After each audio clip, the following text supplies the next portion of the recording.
Welcome to Self-Love Monday, the podcast that provides you with the tools, insights, and inspiration to create self-love and embrace your true worth.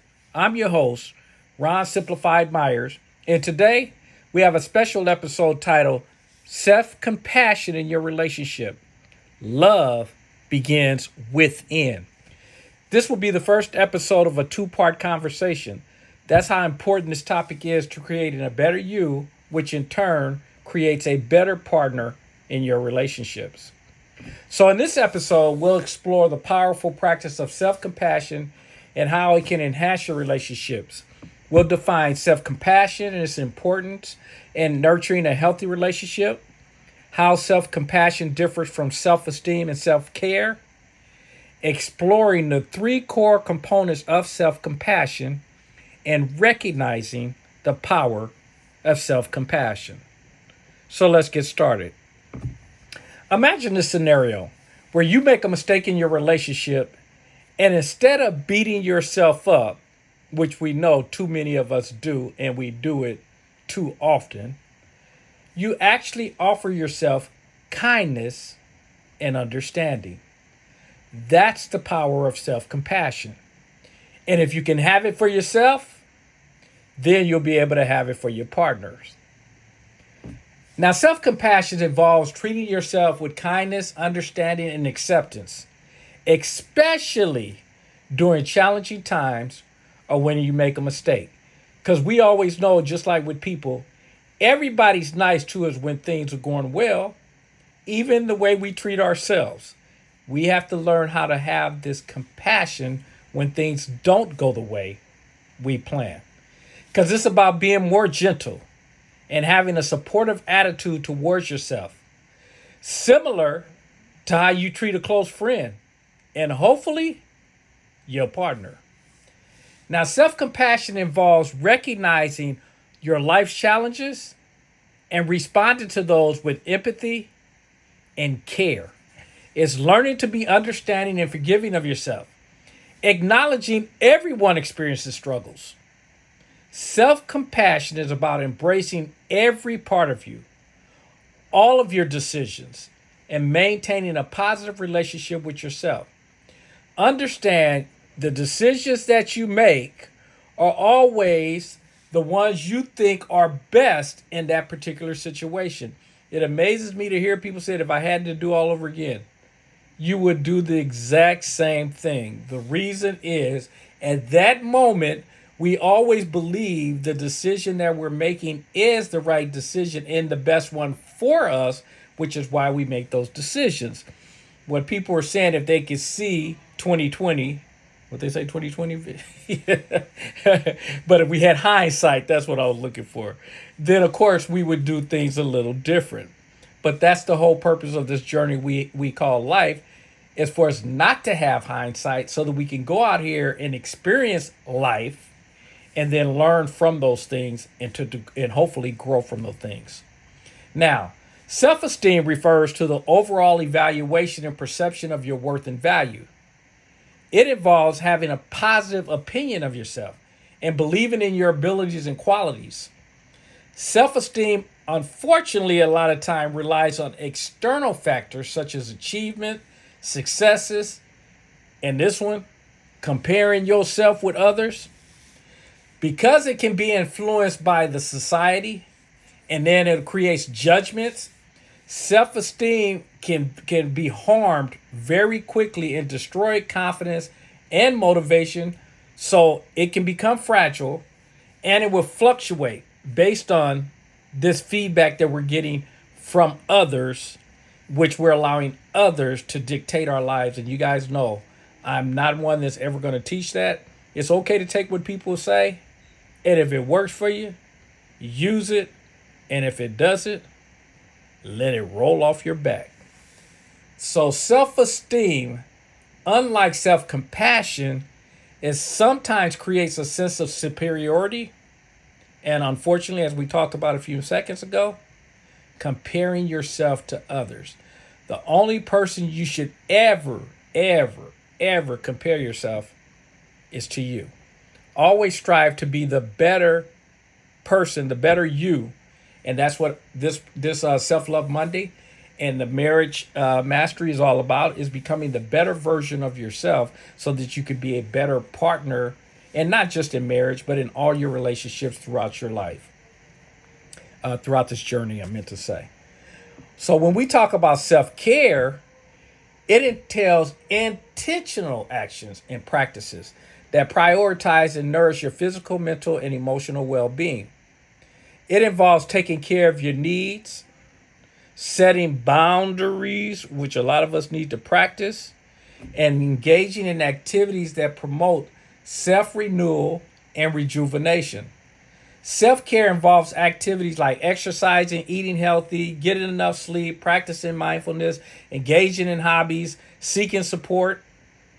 Let me say that one again. Seeking support, and this one really goes out to guys. If you need the help, go get it. Quit letting the world tell you that is a form of weakness. Strength is being able to tell the world to take a flying leap and go get the support that you need. And also make sure you engage in activities that bring you joy and relaxation. So while self-care is important for maintaining balance and preventing the burnout, it's not solely focused on the emotional relationship with yourself or the mindset of self-compassion. So in summary, self-comparison involves being kind, understanding, and accepting of yourself, especially during challenging times. Self-esteem, it revolves around accessing your self-worth, often influenced by, again, as we talked about, external factors. Let's get better at not allowing external factors to make our decisions for us. Self-care focuses on intentionally promoting overall well-being and balance. While all of these are interconnected, each concept has its distinct focus and what's that word? Implications? Implied. We just gonna leave it there. And nurturing a healthy relationship with yourself, get you on track. So we're gonna close out this thing by talking about the three core components of self-compassion, and these were identified by a Dr. Kristen Neff, a leading researcher in the field. He said number one is self-kindness. Self-kindness involves treating yourself with warmth, understanding, and gentleness, especially during times of difficulty, failure, or suffering. It means offering yourself the same care and compassion you would extend to a close friend or loved one, which we kind of talked about. Instead of self-judgment or self-criticism, self-kindness emphasizes self-acceptance and self-support. And you guys know I've talked about the way you would know where you live is by listening to your thoughts, and give yourself points based on if it's a positive thought, it gets 1 point. If it's a negative, it gets 1 point. And folks, I tell people do that for about 2 or 3 minutes. Most people within 15 seconds, this exercise will be done, because almost every thought that pops into our head, unfortunately, is going to be a negative thought. Why? Because we've been programmed that way. And the culture and society in which we live continues to promote that low self-esteem, low self-worth. And hopefully through my program and other programs, we can rebuild that within people. Number two, he talks about common humanity. Common humanity recognizes that suffering, imperfections, and challenges are part of the shared human experiences.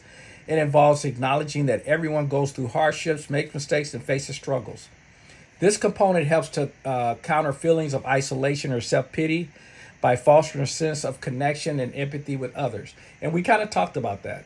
Is you got to be able to take on the hardships, understand that you make mistakes, understand that you struggle. So does everyone else. Quit beating yourself up because you've made an error. The only way we learn is by doing. We have to go out and do sometimes those things. The results don't come back the way we wish they had, but we're going to get a result, because even if you don't do anything, you're going to get a result. The key is go out and do and be the best you possible, which you guys keep hearing me saying, and then live with the results.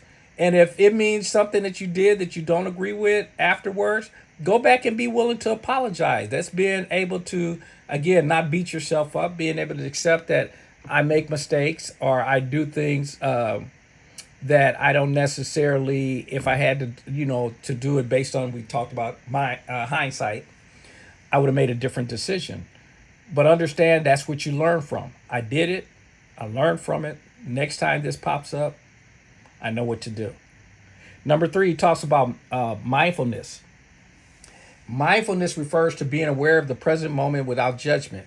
It involves observing and accepting one's thoughts, emotions, and experiences without getting caught up in self-critical or self-deprecating patterns. Mindfulness allows for a non-reactive and non-avoidant stance towards one's own suffering, creating space for self-compassion to arise. What word did I just say? He says self-depreciating.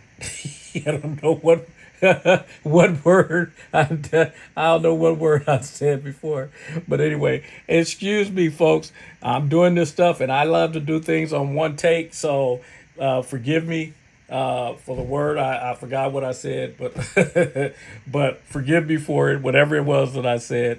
But again, I like doing this stuff on one take to let people know I'm human. Okay, kind of what we're talking about here is forgiving yourself. So I forgive myself for that mistake. Hopefully, I didn't offend anybody with whatever it was I said. I'll go back through and listen again myself afterward. But hopefully, it's not something that we can't live with. But anyway, so together, these three components form the foundation of self-compassion. When practiced, they enable individuals to respond to themselves with kindness, recognize their common humanity, and cultivate a non-judgmental awareness of their experiences. By embracing self-compassion, individuals can develop a healthier and more nurturing relationship with themselves, leading into increased well-being and resilience. Whew. All right. So recognize the power of self-compassion. An example here would be I know someone who once struggled with low self-esteem, and of course it affected their relationship. Most important, it affected the relationship with themselves. Of course, if you affect the relationship with yourself, it's going to carry over into your other relationships. That's why you keep hearing me say it's so important that the relationship with self is the first relationship we take care of, because that's who we present to the world.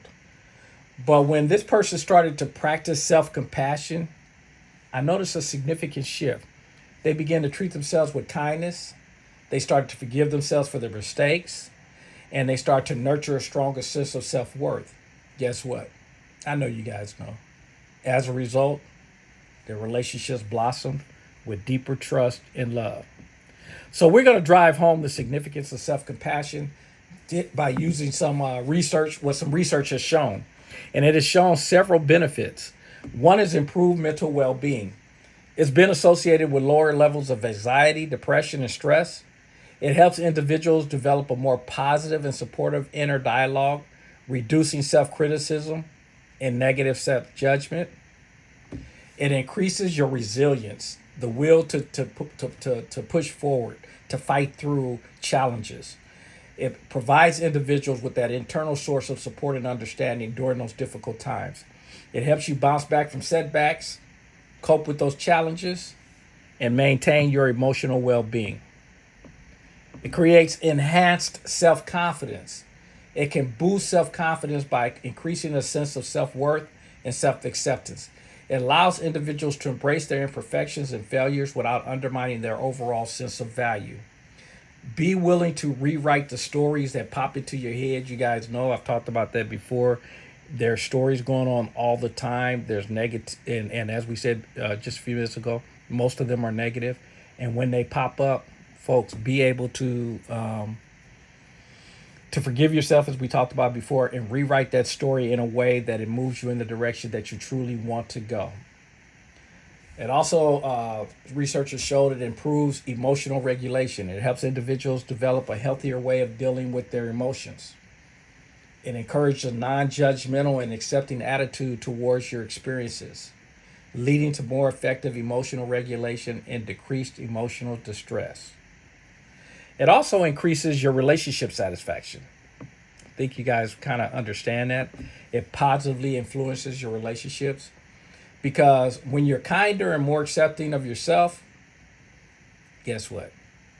You tend to exhibit greater empathy, understanding, and compassion towards others. That old saying, you can't give what you don't have.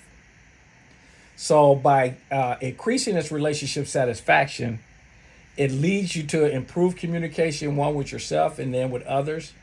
It helps in conflict resolutions and then overall relationship satisfaction. And we know how significant all this plays out in your marriage. Research has also shown that it creates better physical health. There's growing evidence suggesting that self compassion is associated with better physical health outcomes.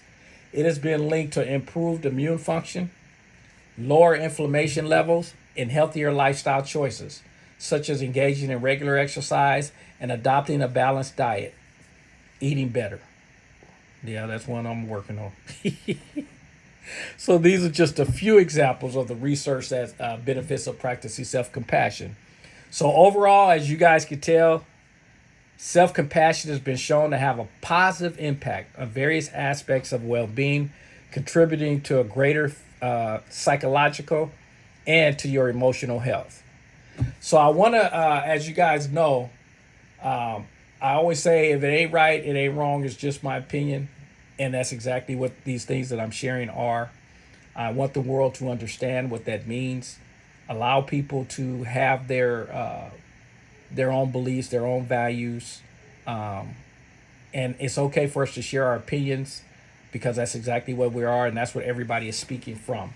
So that's why I share that. For those of you who've ever wondered why I say that, that's why is I want to get that point out to the world that everything I share, these are my opinions. They ain't right, they ain't wrong. Just like I said, they're my opinions, and everyone has the right to their own opinions. Hopefully, I share great opinions, great views that allow you to take some thoughts and information that will better improve your life.